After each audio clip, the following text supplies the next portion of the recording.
Kampuni yetu inaamini kuwa maendeleo ya kweli hayawezi kupatikana bila kushirikiana na jamii inayotuzunguka. Ndio maana tumeweka mstari wa mbele kushiriki katika shughuli mbalimbali za kijamii zinazolenga uendelevu katika sekta ya elimu, afya na ustawi wa jamii. Leo hii tunaendelea kugusa maisha ya vijana kwa kuhakikisha wanapata huduma muhimu ya bima ya afya ili waweze kusoma na kuhitimu ndoto zao katika mazingira salama na yenye afya nzuri. Tunafahamu kuwa afya bora ni msingi wa mafanikio katika elimu na maisha kwa ujumla. Mwanafunzi mwenye afya njema ana uwezo mkubwa wa kufanya vizuri darasani, kushiriki kamilifu katika mafunzo na kuwa raia mwema wa baadaye. Hivyo basi, katika awamu hii ya udhamini wa bima ya afya, Mantra itawanufaisha wanafunzi 1000 watakaotoka katika taasisi mbalimbali. Baadhi ya wanafunzi hawakufanya mtihani kutokana na tatizo la kuumwa na kushindwa kugharimu matibabu.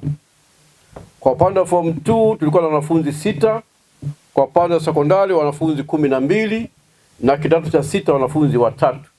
Hawa wote walishindwa kufanya mtihani wao wa mwisho kutokana na changamoto za afya. Hivi leo Mantra wanatupa majibu ya changamoto ya afya katika shule zetu.